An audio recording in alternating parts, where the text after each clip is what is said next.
was a Whittarm Saturday afternoon in the summer of 1993, the kind of day when everything felt alive. The air buzzed with the sound of crickets and the smell of fresh-cut grass floated through the open fields. The Miller family had gathered at their grandparents' farmhouse for the weekend, something they did every summer. The old house stood tall at the edge of a small Georgia town, surrounded by acres of woods and open farmland.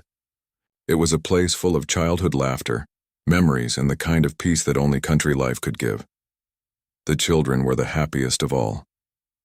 Among them was 8-year-old Ethan Miller, a quiet but curious boy with light brown hair and a smile that always showed up when he was planning something playful. Ethan loved two things more than anything: exploring and playing hide-and-seek with his cousins. His cousins, Sophie and Jake, were close to his age, and together they could spend hours running through the fields, hiding behind trees, or sneaking around the barns pretending to be adventurers on some big mission. That day, the family barbecue was in full swing. The grown-ups sat on the porch drinking iced tea, talking about work, weather, and old times. The smell of grilled corn and burgers filled the air. Kids' laughter echoed around the yard. It was one of those golden days that no one ever forgets, or so they thought. As the sun began to lower behind the trees, painting the sky with soft orange light, the kids decided to play one last game before dinner. Ethan's cousin Jake yelled, "Hide and seek! One last round before we eat." Everyone agreed. They had played the game 100 times before, but it never got old. The rule was simple. The seeker had to count to 50 by the big oak tree near the barn, and everyone else had to find a hiding place anywhere on the property, just not beyond the fence that led into the woods. This time, Sophie volunteered to count. She turned to face the tree, covering her eyes with both hands.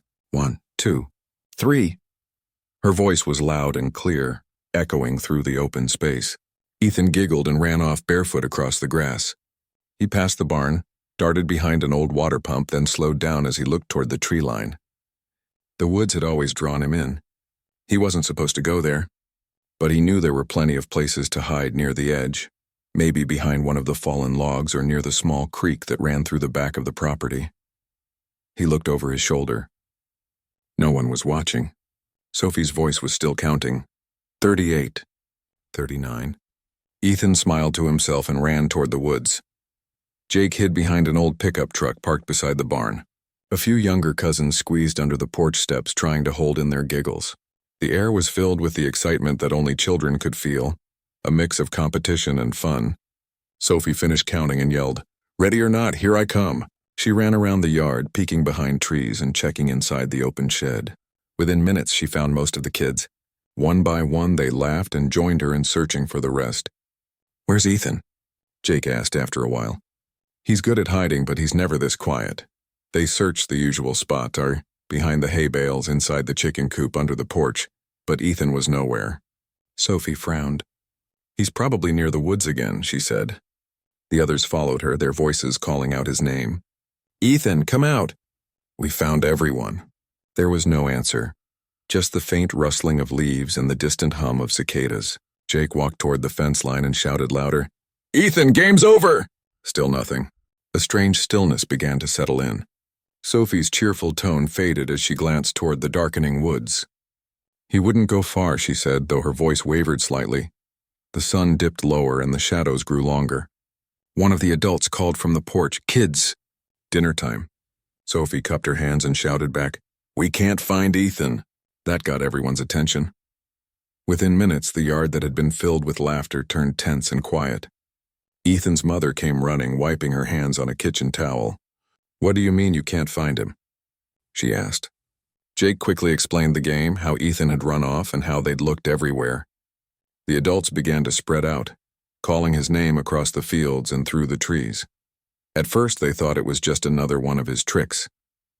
Ethan loved to hide well and watch everyone search for him.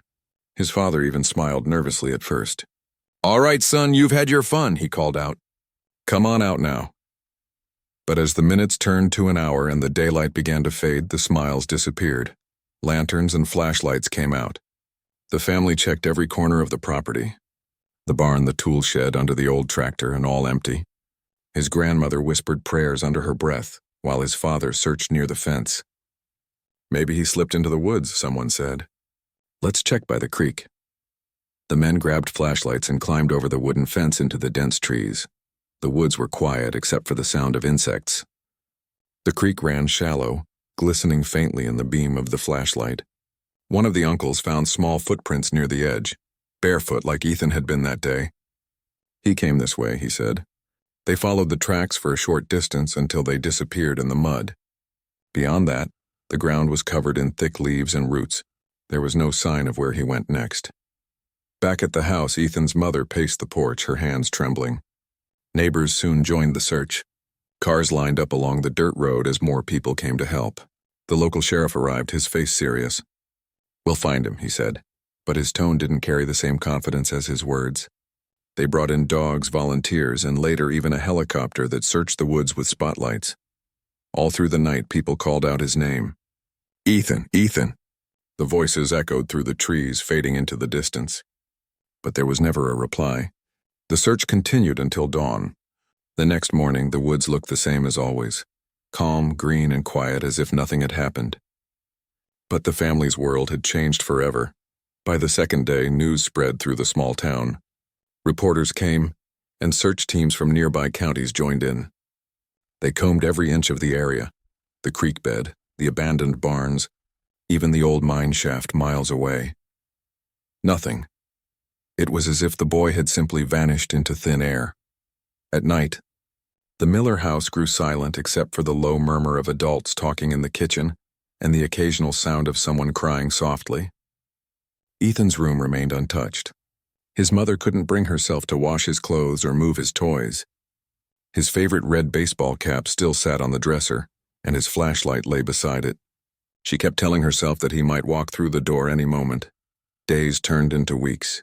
The police found no evidence of kidnapping, no sign of foul play, no clues. They searched the creek again, dragged the pond, even brought in divers. But there was nothing. The official report said missing child presumed lost. The word presumed broke his parents' hearts. As summer turned to autumn, the family still held on to hope. Ethan's father hung flyers in nearby towns. His mother called every lead that came in, no matter how small. Some people claimed to have seen a boy who looked like him, walking along a highway or sitting at a gas station. But every time she went to check, it wasn't him.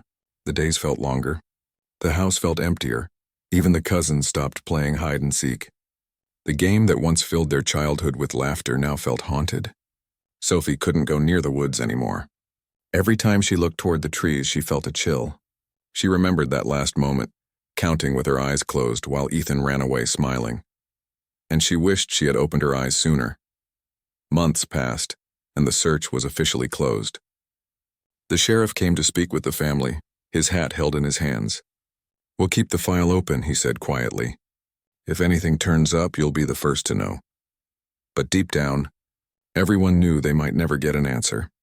That winter, the first snow fell over the fields, covering the footprints and the memories of that summer day. The Miller family decorated their Christmas tree, but it didn't feel the same. His mother placed a small ornament with Ethan's name on it near the top. Every year after that, she did the same, hoping that one day he'd come home to see it. Life slowly went on. The cousins grew older, the farmhouse aged, and the woods behind it grew thicker. But the question never left their minds. What happened to Ethan that day? Where did he go? Some nights, his mother said she could still hear his laughter in her dreams, running barefoot through the fields, calling for one more round of hide and seek. And though the world moved forward, the Miller family remained frozen in that moment, the last time they saw him, running into the distance full of life, full of joy, unaware that it would be the last game he would ever play. The days after Ethan went missing were some of the hardest the Miller family ever lived through. The farmhouse that had once been filled with laughter turned quiet. Every sound seemed to carry weight. The creak of a door, the rustle of wind in the trees, the faraway bark of a dog. Each one made his mother look up, hoping for a voice that never came. For weeks, the search teams kept coming. Volunteers showed up every morning. People from nearby towns, farmers, even strangers who had heard about the missing boy on the radio. They walked side by side through fields and woods, carrying flashlights and ropes, calling out his name again and again. "Ethan, Ethan!" But the woods gave back only silence. His father joined every search. He barely slept. spending his nights sitting on the porch with a flashlight in his hand, staring at the tree line. He couldn't understand how his boy could vanish in a place he knew so well. The old oak tree, the barn, the fence, Ethan had played there his whole life. He wasn't the kind of kid to wander off too far. That thought haunted him more than anything else. His mother stopped cooking for a while. She would sit in Ethan's room, holding one of his old shirts, pressing it to her face. His baseball glove still sat on the desk, the same one he'd left there the morning he disappeared. Sometimes she'd open the window just a little, as if letting in the breeze might somehow carry his voice back home. After the second week, the police brought in search dogs again, but they lost the scent near the creek. That small patch of land became a symbol of heartbreak, a place they kept returning to, hoping for answers that never came.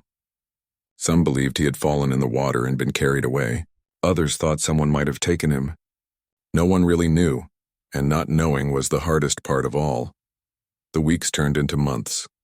Neighbors began to move on with their lives, but the Miller family couldn't. The posters with Ethan's face stayed up in shop windows long after the ink began to fade. His father refused to take them down. If someone sees him, he'd say quietly, "I want them to know he's still missing." One cold evening in November, the sheriff came by again. He sat at the kitchen table with the family. His eyes looked tired, and he spoke carefully. "We've done everything we can," he said. "The case will stay open, but for now there's nothing more we can do." His words hung heavy in the air. Ethan's mother nodded, tears rolling down her cheeks. She didn't say anything. She couldn't. That winter was long and silent. Snow covered the fields, and the woods behind the house looked even darker. The laughter of children that had once filled the yard was gone. Sophie and Jake, who used to visit every weekend, stopped coming as often. They still thought about their cousin all the time, but something about the place felt different now. Heavier, sadder. It no longer felt like the same home. Every year after that, the Millers kept holding on to hope in their own quiet ways. On Ethan's birthday, his mother baked a small cake and placed it on the kitchen table beside his picture. His father would light a candle and say softly, "Happy birthday, son," before blowing it out. It became a tradition they never stopped, even as the years rolled by. Time has a strange way of moving. Some days it feels fast, and other days it feels like it's standing still. 10 years passed before anyone even realized how long it had been. The world changed around them. New houses were built, neighbors moved away, roads were paved. But inside the Miller farmhouse, time had barely moved at all. Ethan's room stayed the same. His school books sat neatly on the shelf, his toy cars lined up on the windowsill. His mother couldn't bring herself to change anything. When people told her to try and move on, she would smile sadly and say, "He might come back one day." I want him to feel at home. His father grew quieter over the years. He still worked on the farm, fixing fences and taking care of the animals, but he spoke less. Sometimes he would stand by the woods and just stare into the trees. He'd stay there for hours, as if searching with his eyes for something he could never find. The cousins grew older, too. Sophie went off to college, Jake joined his father in running a small business in town. They both carried the memory of that summer day deep inside. Every now and then they'd talk about it, always in low voices, always with guilt in their eyes. "He was just a kid," Sophie would say. "We were supposed to be watching him." But they were kids, too. None of them could have known what was about to happen that day. Even after 20 years, people in the town still remembered the missing boy. Some said they could still hear his mother's voice echoing through the fields, calling his name in the evenings. Others claimed they saw strange lights in the woods or heard soft footsteps at night. Stories like that tend to grow over time, but to the family, it wasn't a mystery story. It was a wound that never healed. Every once in a while, someone would call the Miller house saying they'd seen a man who looked like Ethan. A gas station clerk in another town, a teenager on a bus, a man walking by the highway. The details were always different. Each time his mother's heart would leap with hope, and she would beg the police to check. And every time it ended the same way. It wasn't him. There were nights when she would wake up, thinking she heard a knock on the door, only to find nothing there. Other nights she'd dream of him running through the yard again, his laughter filling the air, only to wake and realize it was just her mind clinging to memories. She learned to live with the ache, but it never went away. Years turned into decades. The family changed, but the hole in their hearts did not. Ethan's father passed away quietly one spring morning, never having found the answers he searched for. On the day of his funeral, his mother stood beside his grave holding a single white rose. She whispered softly, "He's with you now, isn't he? Keep him safe." It was the first time she had spoken about her son as if he might truly be gone. After that, she spent most of her days at home. The farmhouse aged with her. The paint peeled, the porch creaked, but she didn't mind. Every corner of the house held a memory. She still sat by the window each evening, watching the sun sink behind the trees, the same direction Ethan had run all those years ago. Sometimes she would smile faintly and say to herself, he loved that view. By the 30th year, the world had changed beyond recognition. The quiet town had grown into a small city. New families lived nearby. New roads were built, and most people didn't even know about the boy who had gone missing so long ago. But those who did remember still spoke of it in hushed voices. The boy who vanished while playing hide-and-seek. Even Sophie, now an adult with children of her own, never forgot. She would tell her kids stories about her cousin, how kind he was, how funny, how he loved exploring. She never told them the full story, but they could sense the sadness behind her words.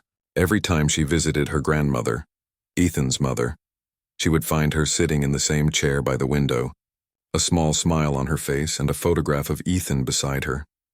One day, Sophie asked softly, "Grandma, do you ever think about moving? To be closer to me and the kids?"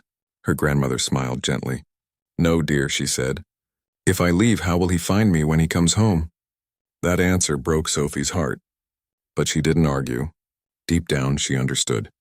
Hope, even when fragile, was the only thing that had kept her grandmother going all these years. Every family member had their own way of remembering Ethan. Some avoided the topic altogether. Others, like Sophie, carried it quietly in their hearts. On the 32nd anniversary of his disappearance, the family gathered at the farmhouse again. Fewer in number now, but still together. They lit candles near the old oak tree where the game had started. The same tree that had watched everything happen. As the candles flickered in the warm evening air, Sophie looked toward the woods. The trees had grown thicker, the creek harder to see, but something about the place still felt the same. The air held a strange stillness, a mix of sadness and peace. She closed her eyes for a moment and whispered, "Where are you, Ethan?" Little did she know the answer was much closer than anyone ever imagined. In just a few weeks, something would happen. Something that would finally uncover the truth the family had waited 32 years to learn. It had been 32 long years since the day Ethan disappeared. The world had changed, but for the Miller family, the memories of that summer never faded. The old farmhouse still stood at the edge of the property, though now most of the land around it had been sold to developers. The fields where the children once played were slowly being turned into paved streets and new houses. Ethan's mother still lived in the same home. She was older now, her hair gray, her steps slower, but her mind was sharp as ever. Every morning she still opened the curtains and looked out toward the woods, the same direction where her son had vanished so many years ago. Some days she sat quietly in her rocking chair, talking softly to herself as if he could hear her. "I still believe you'll come home," she would whisper. It was early spring when everything began to change. A construction company had purchased a piece of land just a few miles down the road from the Miller property. The area had been untouched for decades. Overgrown trees, thick weeds, and old storm drains that hadn't been used in years. The workers had been told to clear it for new housing. It was supposed to be a simple project. The first few days of work went smoothly. The sound of heavy machinery filled the air, cutting through the quiet of the countryside. Then one afternoon, something unexpected happened. One of the workers, while operating a small excavator near the edge of the property, felt the ground suddenly give way beneath the machine's weight. The soil collapsed slightly, revealing a dark hole underneath. At first, they thought it was just a drainage pipe, but when they looked closer, they realized it was something much older. The hole led to a narrow concrete tunnel, covered with layers of dirt and rusted metal. It looked like part of an old storm drain system, but none of the construction maps showed it. The workers decided to stop digging and called their supervisor. Within an hour, the site was surrounded by curious workers and a few town officials. They lowered a flashlight into the opening, and the beam revealed a dark passageway that stretched several feet underground. The supervisor called the local authorities to inspect the site. A few hours later, 2 police officers arrived, along with a man from the county records department. They climbed down carefully with helmets and lights, shining their beams along the narrow tunnel. It was damp, with old concrete walls and bits of debris scattered around. The air was heavy and still. It didn't look like anyone had been down there in a very long time. As they moved deeper inside, one of the officers spotted something small near a corner of the tunnel. He bent down and picked it up. It was a small, rusted flashlight, the kind children used in the early 90s. A few feet away, they found what looked like the remains of a small fabric shoe. Everyone went silent. No one spoke for a long moment. They radioed the surface and requested a forensic team. Within hours, the site turned into a controlled investigation zone. Word spread quickly around town. At first, people assumed it might be an old homeless shelter or storage space. But when the first forensic report came back, it said something different, something that brought back memories everyone had buried. Inside the tunnel, further back, the team had found human remains were small, delicate, and long undisturbed. The items found nearby matched the clothing description from a missing person case from decades ago. The name in the old report was one that still echoed through the town: Ethan Miller. The news reached the Miller family the same evening. Sophie, now in her 40s, was the first to hear. She got a call from the sheriff's office asking her to come to the station. Her hands shook as she hung up the phone. She called her grandmother right away. "Grandma," she said softly, they found something. They think it might be Ethan." There was silence on the other end of the line. Then her grandmother's voice came through, quiet and trembling. "After all these years?" she whispered. Sophie could hear the tears in her voice. "They want us to come tomorrow," she added gently. That night, no one in the family could sleep. Memories came flooding back. The summer day, the game, the laughter. The last time they saw him running barefoot toward the woods. Sophie sat by her window for hours, staring into the night sky.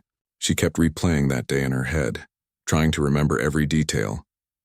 Could she have missed something? Could they have found him sooner? The next morning, the family drove to the site. The area was surrounded by yellow tape, and several officers were still working. The sheriff met them at the entrance. His voice was calm but heavy. "We're still doing tests," he said, "but based on what we found, it's very likely him." He showed them the small flashlight and what was left of the shoe. Ethan's mother recognized them instantly. Her hands trembled as she held the flashlight. "This was his," she whispered. "He used to take it everywhere." The sheriff explained that the tunnel system was part of an old drainage network built during the Cold War. It had been sealed off and forgotten for decades. Somehow, one of the entrances had been left partly open years ago, near the edge of the woods behind their property. The same woods Ethan had run into. It seemed he had crawled inside while hiding during the game, not realizing how deep it went. The team believed the entrance had collapsed behind him. He likely became trapped, unable to find a way out. The realization hit the family hard. All those years of searching, all those sleepless nights, and he had been so close, just a few hundred feet from home. Ethan's mother broke down quietly. Sophie held her tightly as she cried. It was not the ending they had hoped for, but at least after more than 3 decades they finally had an answer. The sheriff promised they would treat the discovery with respect and make sure he was laid to rest properly. Over the next few days, investigators carefully cleared the tunnel and recovered everything. They found pieces of old metal, fallen rocks, and signs that part of the passage had collapsed long ago. The reports confirmed what they already suspected. It had been a tragic accident. There was no sign of foul play, no evidence of anyone else involved.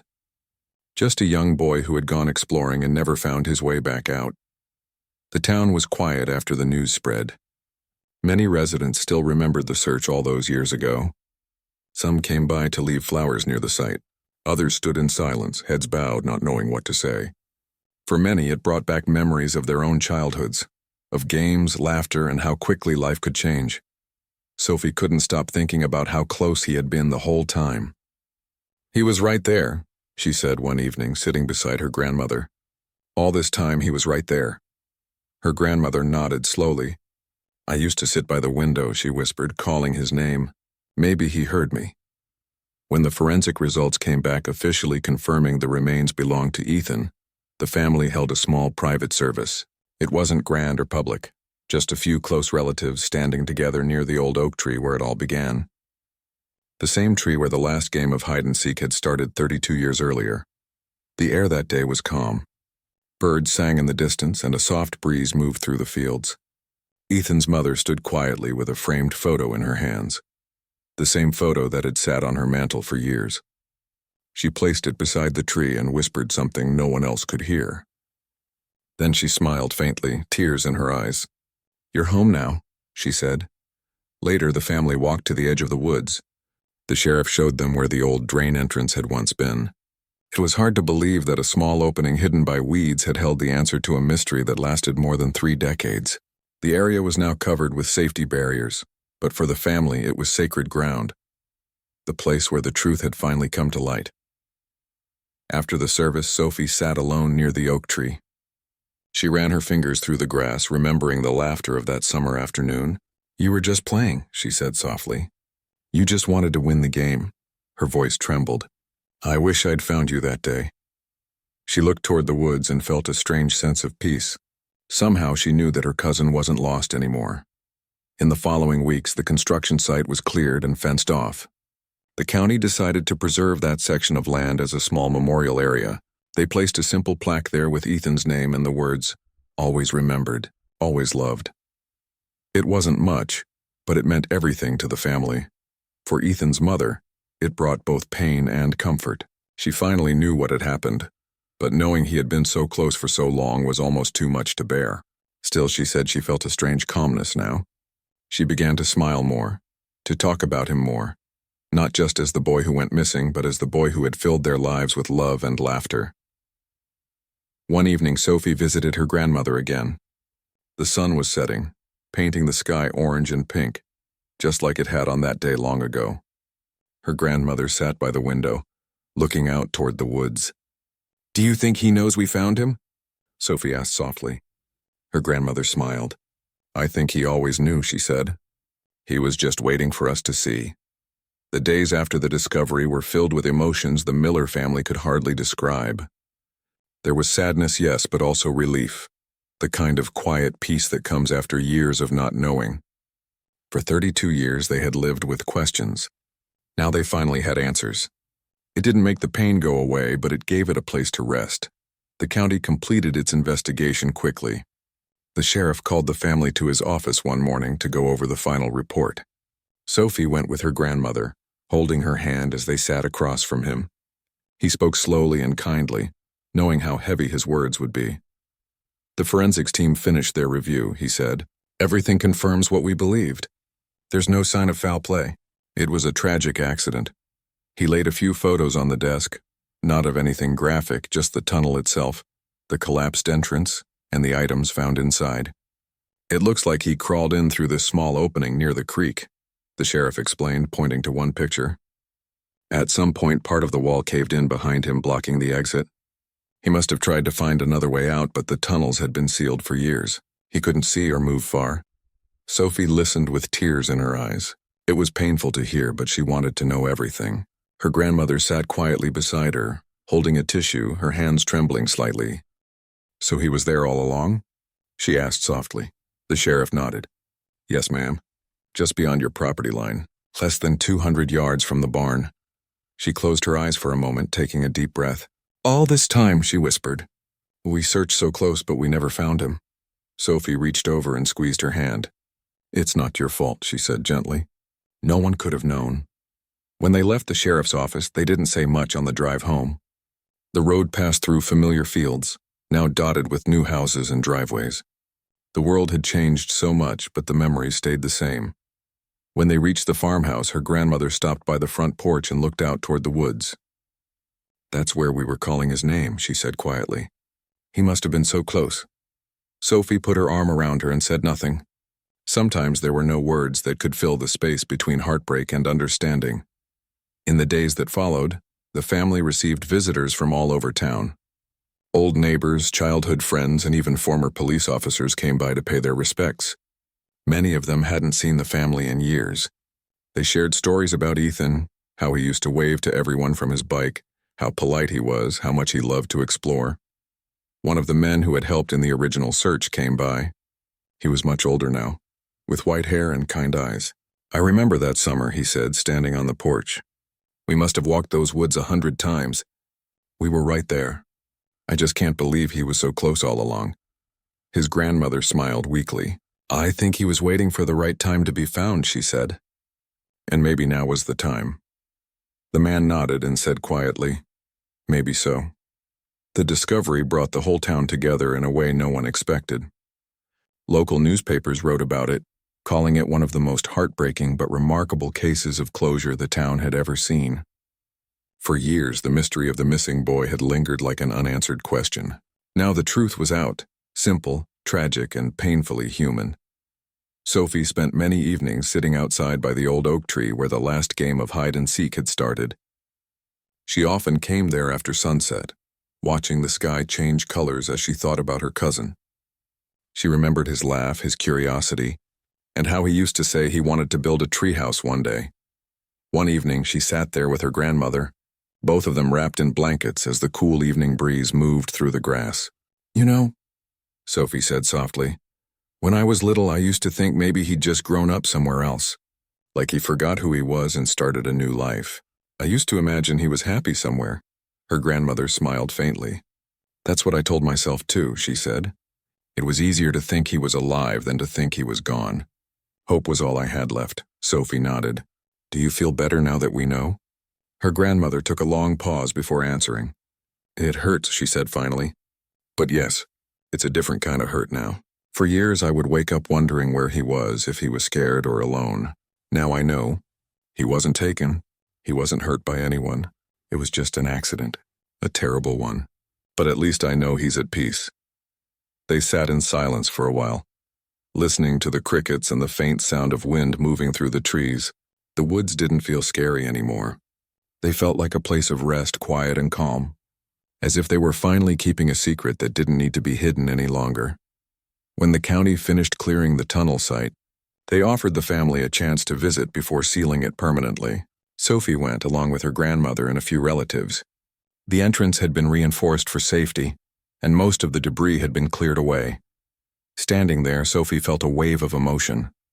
The place didn't look frightening, just lonely.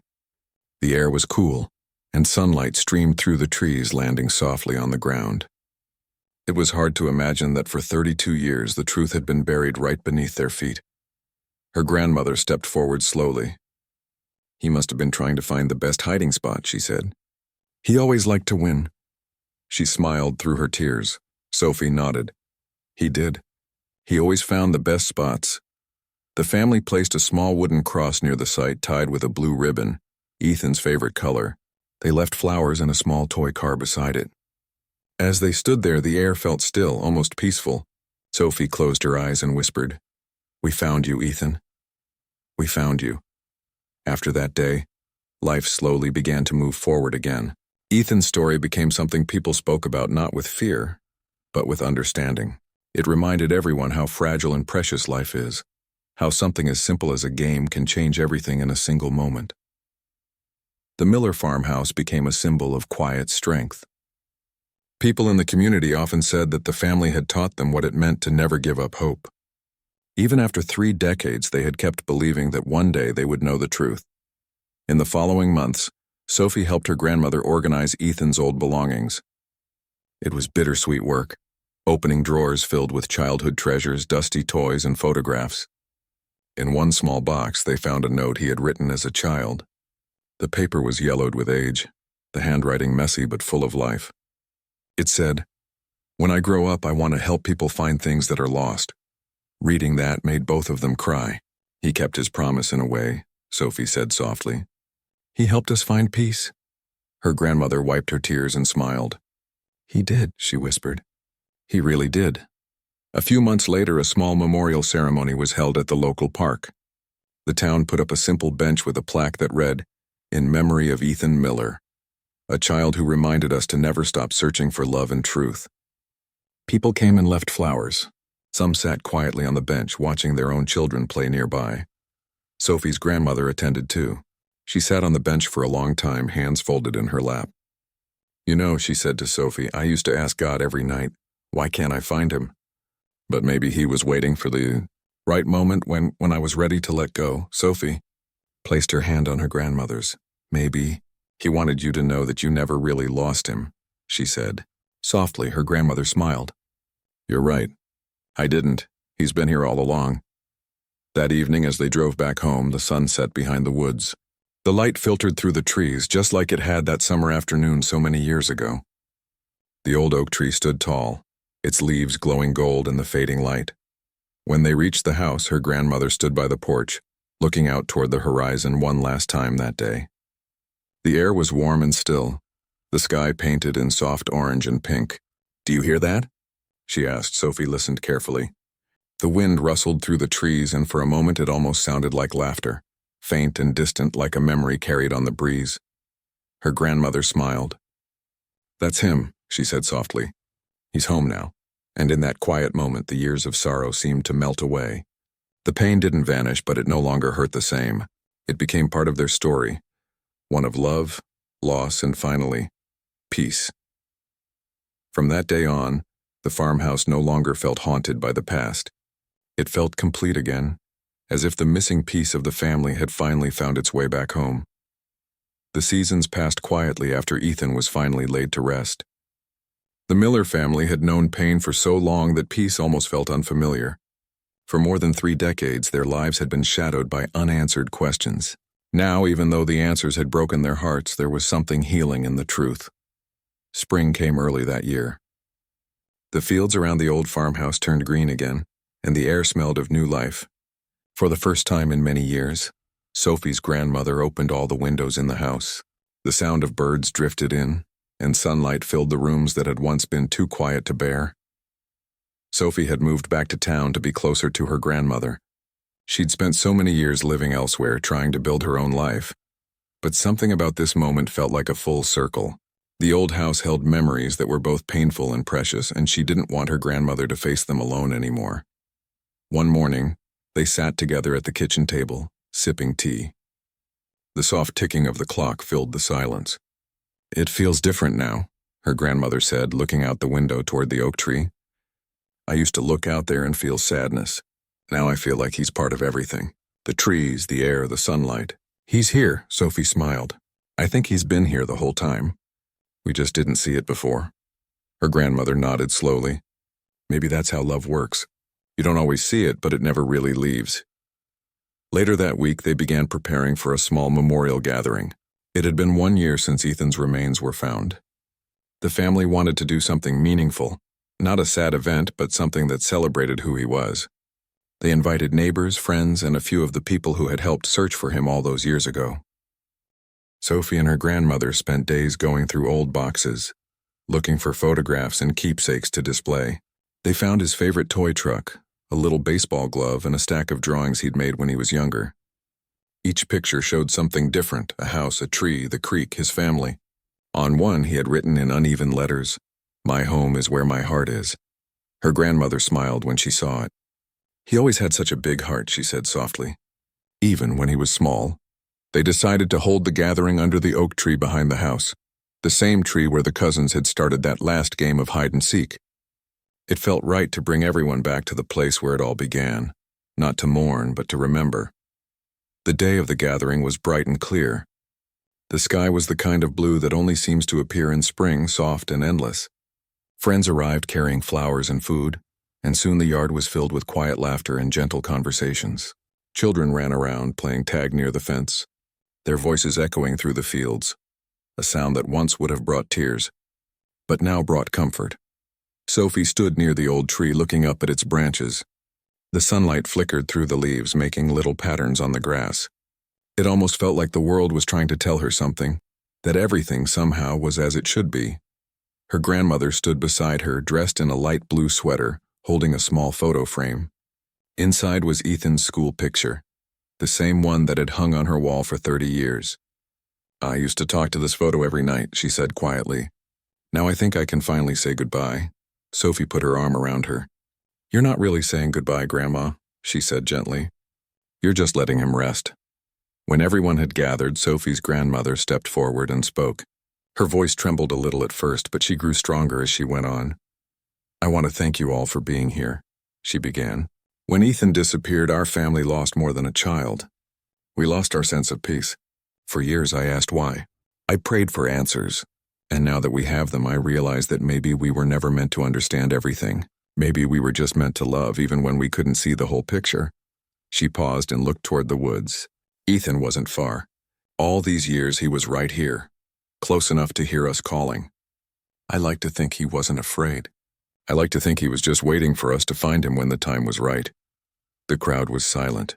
Even the children had stopped playing.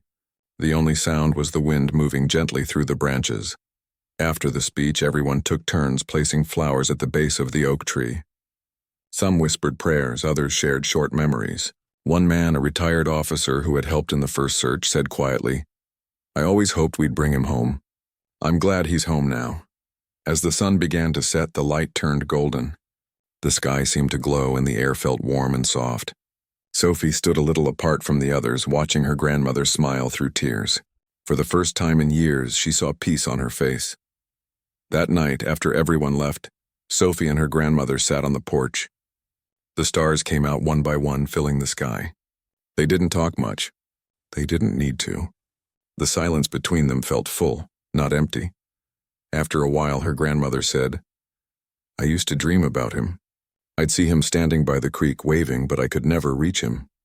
Last night I had the same dream again, but this time he was smiling and then he walked away. I think that means he's okay now." Sophie nodded. "I think it does."